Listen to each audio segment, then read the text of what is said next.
하나님의 말씀은 히브리서 11장 22절 한 절만 보겠습니다. 믿음으로 요셉은 임종시에 이스라엘 자손들의 떠날 것을 말하고 또 자기 해고를 위하여 명하였으며. 아멘. 요셉이 죽을 때에 요셉의 할 일은 끝난 걸로 알고 있습니다. 사람이 일하는 것도 살아있을 때 일하지 죽고 난 뒤에 무슨 일을 하겠습니까? 그런데 요셉이 죽을 때에 자기의 몸뚱아리 말고 추가된 게 있어요. 그 추가된 게 야곱에게 하나님의 약속 준 있습니다. 하나님의 약속 준 야곱이 죽었잖아요. 근데 이제는 요셉 본인이 죽습니다. 그 야곱 죽고 난 뒤에 야곱은 죽고 난 뒤에 할 게 없고 요셉 본인 죽고 난 뒤에 할 게 없고 오늘날 우리도 죽고 난 뒤에 할 게 없잖아요. 그런데 하나님의 언약 관계, 하나님의 언약에 이미 들어온 사람은 개인적 그 사람의 죽고 난 뒤에 무관하게 하나님의 약속은 계속 살아서 활동하고 움직이게 돼 있어요. 인간들이 살아있을 때 일을 한다 이렇게 되잖아요. 근데 하나님의 언약은 그 사람이 살아있을 때도 하나님의 언약은 계속 살아서 일했다. 근데 사람들은 그 살아있는 그 사람이 일했다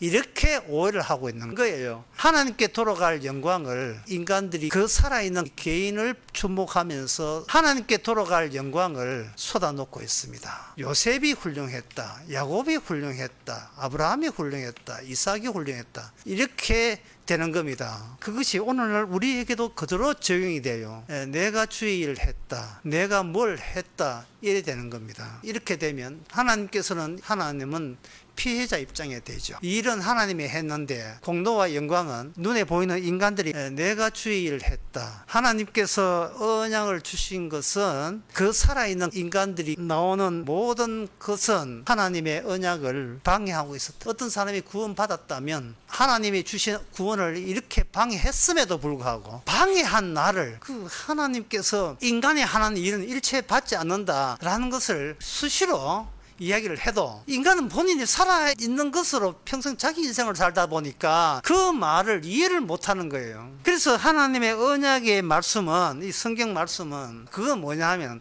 아무리 내가 이야기를 해도 너는 알아먹지 못한다. 어떤 경우라도 너는 이 성경 말씀, 하나님의 언약의 말씀은 알아들어서 그래서 너희가 구원받는 경우는 너희에게는 성립되지 않는다. 못 알아듣는 이야기만 한 거예요. 그 못 알아듣는 이야기를 요셉이 임종시에 죽을 때에 그걸 유언으로 남겼습니다. 도대체 요셉이 죽으면서 그 같이 있던 사람에게 알아듣는 이야기를 해야 될 텐데 진짜 때려 죽어도 못 알아듣는 이야기를 마지막에 창세기 50장에 나옵니다. 천지 창조로부터 시작했던 모세가 하나님한테 받았던 시작한 창세기가 어떻게 끝나는가? 요셉의 예언으로 끝납니다. 14절부터 보면 마지막 요셉이 죽을 때 이 창세기 마지막 부분입니다. 요셉이 그의 형제들에게 이르되 나는 죽을 것이나 하나님이 당신들을 돌보시고 당신들을 이 땅에서 인도하여 내사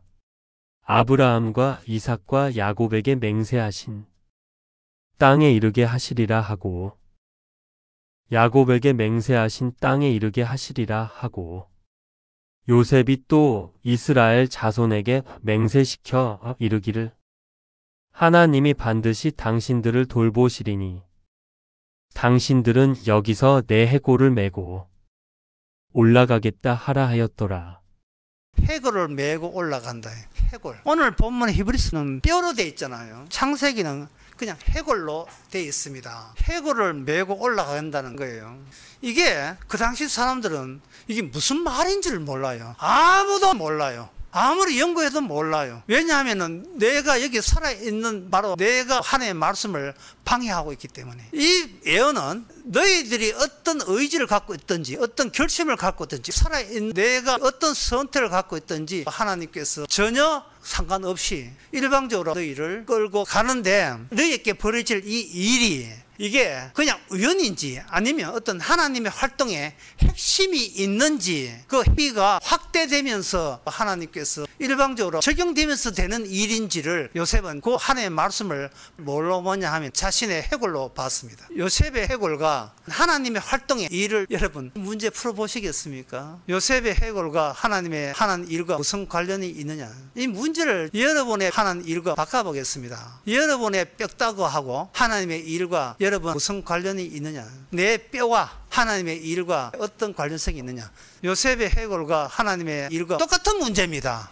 똑같은 문제인데 제가 문제를 제시할 때 여러분 의아해할 거예요. 그게 문제 같지도 않는 문제를 왜 내느냐 할 겁니다. 이것이 하나님께서는 우리를 뼈로 보고 성도한테만 해당되는 거예요. 뼈가 하나님의 일에, 하나님의 운동의 중심이 너희에게 벌어질 일이 된다는 거예요. 하나님 운동의 중심. 그러면 우리는 이런 생각을 해야 돼요. 내가 뼈다귀가 아니라면 그러면 나는 이 일이 지금 하나님의 운동에 대해서 전혀 모르고 있다는 그런 뜻입니까? 물으면 예, 그런 뜻입니다. 본인이 뼈다귀에 지나지 않는다는 것을 모르기 때문에 세상 돌아가는 것이 하나님의 일인 것을 지식으로는 알겠지만 실감나지 않는 거예요. 우리가 뼈라는 인식이 없기 때문에, 왜? 빠져있기 때문에 그렇습니다. 우리는 육신을 갖고 있습니다. 육신 가지고 우리는 활동하고 있습니다. 육신 가지고 따라서 하나님의 일을 회방하고 있습니다. 하나님의 말씀, 언약의 중심은 우리가 항상 뼈라는 사실을 두고 하나님의 일을 하는데,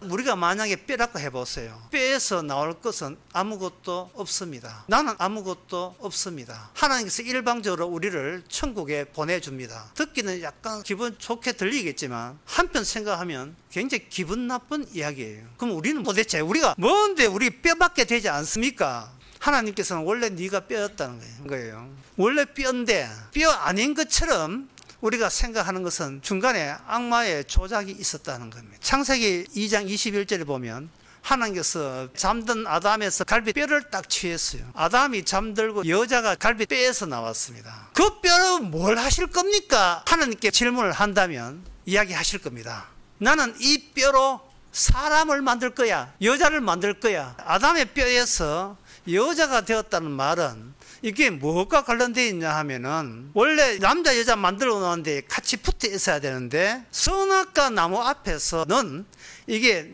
아담과 여자가 잠시 헤어질 때가 있었어요. 그 분리될 그때 뼈에 해당되는 그 여자에게 비로소 새로운 마음이 생긴 거예요. 먹음직도 하고 탐스럽게 하고 복음직도 하는 새로운 마음이 등장했습니다. 그 뱀이 부척여서 남편이 없을 때, 여자 혼자 있을 때 여자는 선악과를 따먹었습니다. 선악과를 따먹었을 때에 그것은 여자 속에 무슨 말씀이 들어왔는가? 새로운 두 개의 요소가 들었어요. 하나는 뭐냐 하면은 악마의 마음, 나는 신이 될 수 있다는, 그게 인간의 마음이 뼈 위에 딱 들어붙었어요. 또 하나가 뭐냐 하면은 이 선악과를 따먹었을 때에 정령 죽으리라가 딱 들어붙어 있습니다. 따라서 여자에게 이질적인 악마의 마음, 정령 죽으리라 두 마음이 그 여자 뼈 위에 딱 들어붙었어요. 이렇게 들으면 좀 여자 쪽이 좀 손해가 아닙니까? 이런 생각이 드는데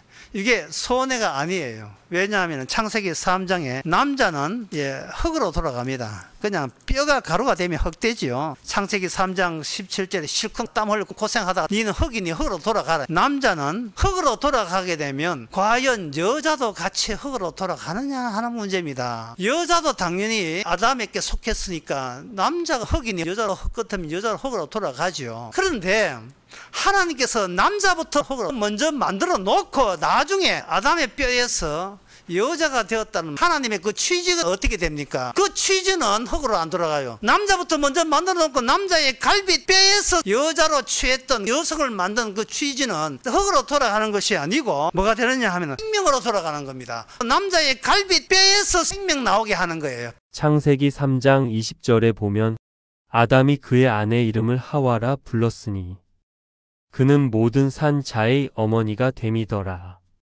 여자로 이름이 하와니까 남자의 갈비뼈에서 생명으로 돌아가는 겁니다. 하나님의 생명을 이 땅에 등장하기 위해서 하나님께서는 생명이라는 뼈, 뼈로 창조했다는 하나님이 자기 자금만큼은 하나님이 취수를 안 시킵니다. 뼈에서 생명 나오게 하는 거예요. 그러면 남자의 취지는 뭐냐? 이 남자는 흙이에요. 여자는 생명이고. 그러면 이 여자도 죽으면 흙되는데요. 그거는 흙되는 건 맞아요. 왜? 여자가 남자에게 속해서 흙돼요. 여자가 죽는 것은 남자에 속해서 복속되기 때문에 남편에 속해서 죽습니다. 남편 흙되니까 남편의 것이 흙이 되는 거예요. 여자 만들 때 그때 아담은 잠들었습니다. 아담이 여자 만들 때 개입한 적 없습니다. 없는데 떠가지고 여자를 만들었어요. 그러나 남편과 아내가 분리되었을 때 따라서 여자에게 일어나는 하나님의 그 다음의 취지에 대해서 이거는 네가 개입할 문제가 아니야. 남편은 친히 여자를 뼈로 만드는 그 취지에는 천지 창조로부터 시작했던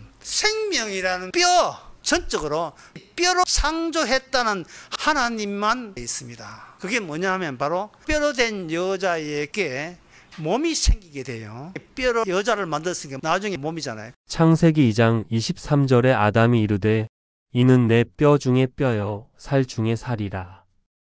이것을 남자에게서 취하였은즉 여자라 부르리라 하니라.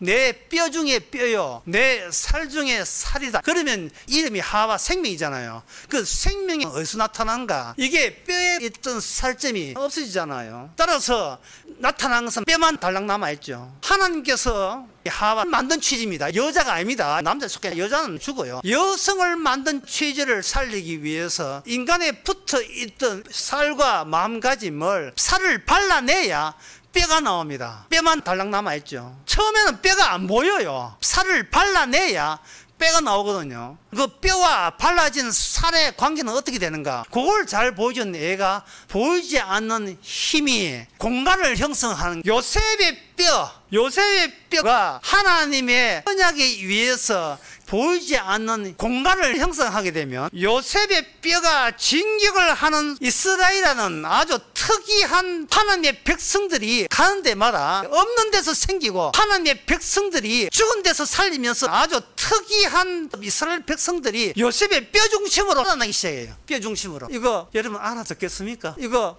하나 들어요. 이걸 특이 현상이라고 합니다. 이 현상이라고 하는 것은 어떤 공간에 들어가면 기존에 다른 공간에 있던 법칙들은 그 특이한 현상으로서 뼈 중심으로 없는 데서 생기고 기존에 있던 공간이 소용이 없는 거예요. 하나님의 언약에 의해서 있던 기존에 아무것도 없는 데서 생기고 모든 힘의 중심이 되고 빨아당겨요. 성경 본문 읽어 드릴까요? 그런 대목이 있는지? 있습니다. 골로새서 1장 16절. 만물이 그에게서 창조되되 하늘과 땅에서 보이는 것들과 보이지 않는 것들과 혹은 왕권들이나 주권들이나 통치자들이나 권세들이나 만물이 다 그로 말미암고 또한 그가 만물보다 먼저 계시고 만물이 그 안에 함께 섰느니라. 근데 지난 설교하면서 그분 보입니까? 그분 안 보이잖아요. 없잖아요. 지금 예수님이 안 보인다고요. 예수님의 힘의 중심이 되고 언약의 뼈 중심으로 없는 데서 형성하는데 보이지 않아요. 보이지 않으니까 사람들은 예수님과 상대하는 게 아니고 보이는 인간과 상대하고 살아가는 겁니다. 보이는 인간은 뼈가 아니에요. 뼈라고 하는 것은 어떤 경우에 뼈냐 하면 그 살아있는 그 사람이 죽었을 때 뼈가 돼요. 근데 이 세상은 뭐냐? 죽은 시체하고 이야기 안 합니다. 산 사람하고 이 세상을 이야기해요. 그래야 말이 통하니까요. 오늘 히브리서는 산 사람들아 이 말 이해되는가? 이게 오늘 본문 히브리서 11장 22절 이게 무슨 뜻이지 아느냐? 네가 뼈 들고 나가라. 요셉이 뼈 들고 앞장 세워서 나가라 했다. 그러면 거기에 새로운 공간이 열릴 것이다. 하나님의 말씀은 양보 없습니다. 네가 같이 뼈가 되지 않으면 이게 무슨 뜻인지 못 알아듣는 이야기. 뼈에 대해서 무릎을 치면서 동의하는 사람 바로 그거지, 바로 이거야 하면서 기쁘게 동의하는 사람, 그것이 바로 하나님의 언약 완성될 때 인간이 모르는 못 알아듣는 공간입니다. 과연 그러면 예수님이 남긴 못 알아듣는 하나님의 언약 뭐냐? 뼈지요. 예수님 남긴 뼈에 대해서 요한복음 19장에 나옵니다. 요한복음 19장 32절에 34절. 군인들이 가서 예수와 함께 못 박힌 첫째 사람과 또 그 다른 사람의 다리를 꺾고 예수께 이르러서는 이미 죽으신 것을 보고 다리를 꺾지 아니하고 그중 한 군인이 창으로 옆구리를 찌르니 곧 피와 물이 나오더라. 십자가에 3명 달렸습니다. 그 중간에 예수님 달렸어요.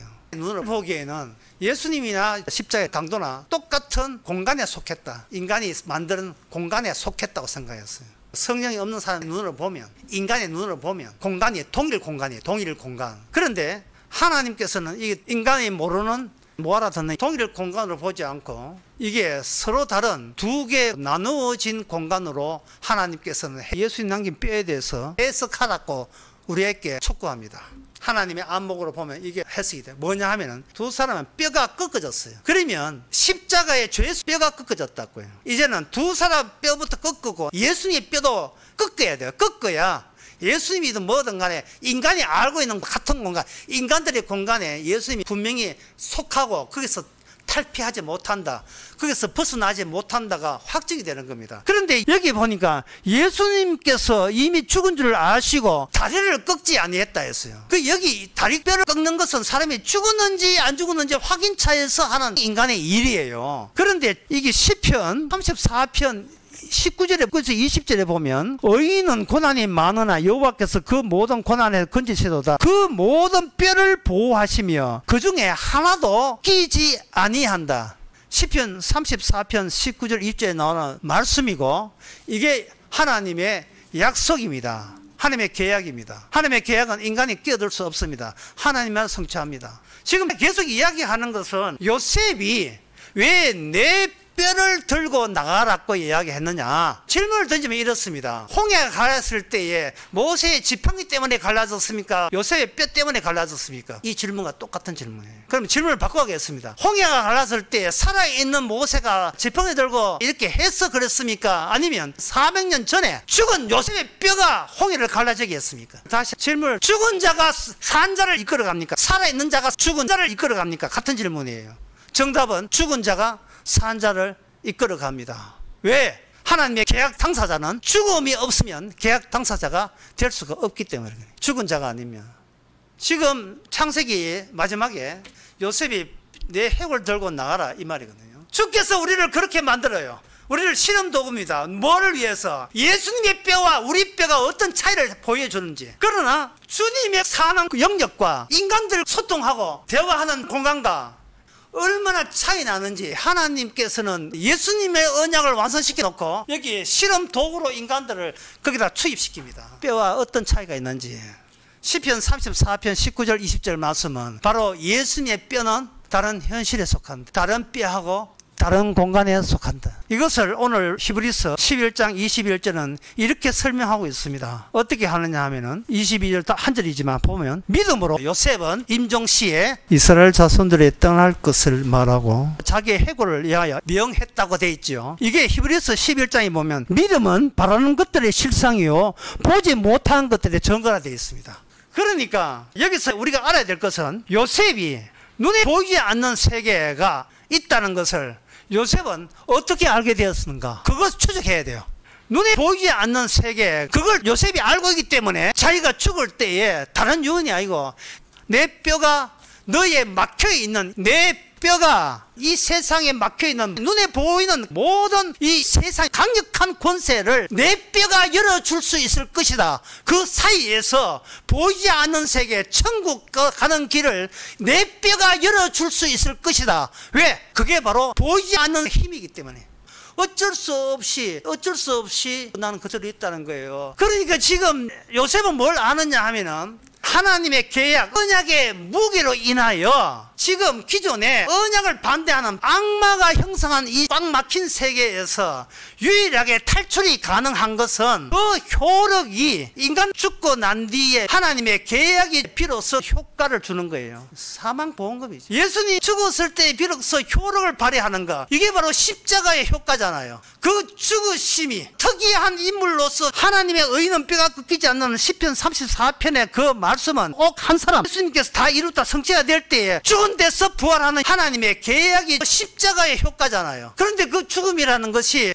보이는 인간들 있다는 말은 나 안 죽었다는 거예요. 나 여기 있다는 겁니다. 선악과 따먹기 전에 처음에는 여자를 뼈에 살을 내 살 중에 살 했잖아요. 그 다음에 선악과 따먹고 난 뒤에는 살아있는 여자 보고 남자 보고 하나님께서 정령 죽으리라. 남자 여자는 선악과 따먹고 그걸 믿지를 못했어요. 둘 다 죽으니까. 그런데 여자에게 붙어있는 생명이라는 이름이 죽은 여자 쪽에서 자손이 나와요. 남편과 여자가 자식을 놓지만 그 자식은 육이기 때문에 제거됩니다. 그건 아니에요. 그 여자에게 주어진 생명은 여자에게 주어진 생명이라는 것이 죽은 여자 쪽에서 말씀이 그 설체가 육신에 비로소 드러나는 겁니다. 여자의 자손 예수님께서 그 설체가 드러나죠.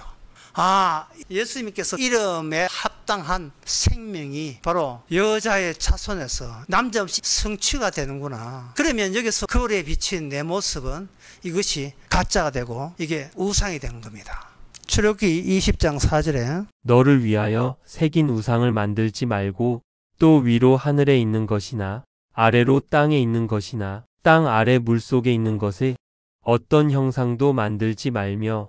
왜 형상을 만들지 마라 하는가 하면 인간은 자기가 눈에 보이기 때문에 눈에 보이는 것을 만들 수밖에 없어요. 눈에 보이는 게 구체적인 어떤 나의 결과물 이런 것을 보이는 형식으로 만들기 마련입니다. 이게 바로 우상입니다. 인간은 사는 게 고통스러워요. 내가 살아있으니까요. 내가 죽었다는 생각을 하면 되는데 내가 눈에 보이는 거예요. 그래서 하나님의 계약은 있는 것을 없음으로 바꾸고 살아있는 것을 죽음으로 바꾸는 그 능력이 하나님의 언약의 능력입니다. 나는 그리스도와 함께 죽고 내 안에 사는 것은 이제 그리스도다. 내가 그리스도와 함께 십자가에 못 박혔나니 그런즉 이제는 내가 사는 것이 아니요 오직 내 안에 그리스도께서 사시는 것이라.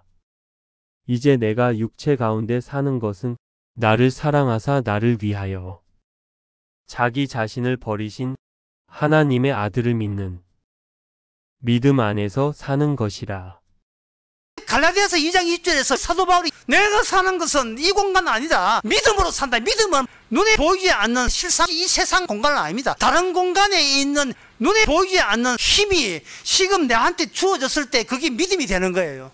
눈에 보이는 내가 돈 벌어야 되니까 그 다음 질문을 하고 싶은 거예요. 왜 살고자 합니까? 몰라요. 우리하고 똑같아요. 내가 살아야 된다는 거예요. 부부간에 살면서 제일 심각한 대화가 뭔지 알아요? 이 대화예요. 관심은요 돈이에요. 지금까지 우리 돈 내가 지키는 거예요. 얼마나 힘들었겠어요. 근데 여러분들이 들어보면 다 알아요. 마태복음 11장 28절 수고하고 무거운 짐진 자들아 다 내게로 오라. 내가 너희를 쉬게 하리라. 나는 마음이 온유하고 겸손하니 나의 명을 배우고 내게 배워라. 그리하면 너희 쉼을 얻으리라. 이 문장 사도 바울의 편지에 보면 나랑 죽자 간단해요. 내가 죽여줄게. 네 안에 뼈만 나오게 해줄게. 이게 보통 혜택이 아니에요. 예수님처럼 죽었다가 천국 갈 사람에게만 해당되는 하나님의 은혜입니다. 요셉은 도대체 아버지 야곱에게 뭘 알았기에 죽을 때 내 뼈가 새로운 환경을 창조해 너희로 하여금 이 죽음의 새로운 길을 낼 것이라. 왜 그런 이야기를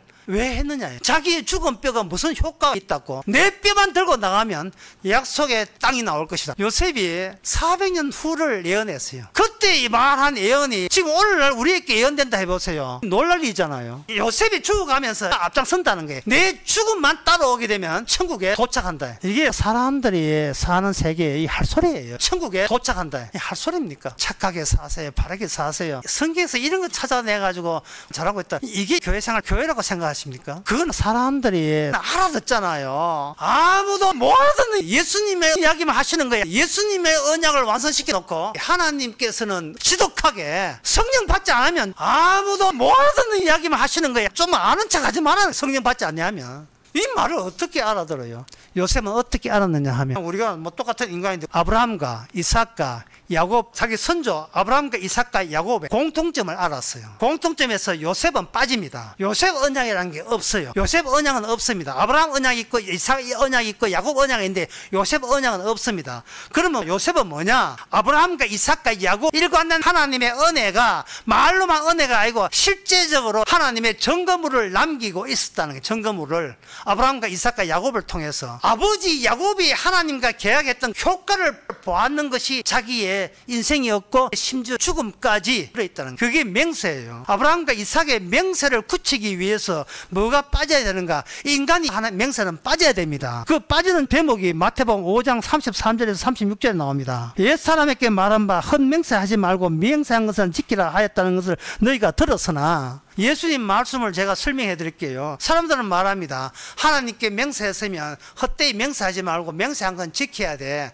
그게 하나님의 뜻이야 라고 인간들의 아이디어. 아예 맹세하지 마. 아예 맹세하지 마. 내 아들 바치겠습니다. 아예 맹세하지 마세요. 11조 하겠습니다. 맹세하지 마세요. 내가 요양병원 가도 예수 믿겠습니다. 맹세하지 마세요. 인간은 맹세할 수가 없어요. 왜? 계약 당사자가 아니기 때문에. 인간은 계약 효과만 보면 되지 인간이 끼어들 수가 없습니다. 그러면 아브라함과 이삭과 야곱, 그 사람은 특이성을 갖고 있습니다. 아브라함과 이삭과 야곱 맹세하기 전에 베드로, 야곱, 요한, 마태복음 11장에서 분명히 예수님께서 신성을 보여줬어요. 해같이 빛났습니다. 모세, 엘리야 해같이 빛났잖아요. 예수님이 하나님의 것을 경험했으면 저도 인간적인 배신을 하지 말아야 돼요. 배신하지 말아야 됩니다. 봤으니까. 하나님의 것을 경험했으면, 관찰했으니까. 그러나 인간은 자기의 관찰보다 더 중요한 것은 내가 관찰했다는 자기 자신이 자기한테 우상이 된 거예요. 예수님이 하나님 것을 아무리 봤어도 막상 내가 죽을 지경에서는 주님을 배신하고 찾아보겠다는 것이 살아있는 자의 한계고, 이게 문제가 되는 겁니다. 따라서 주님의 뜻은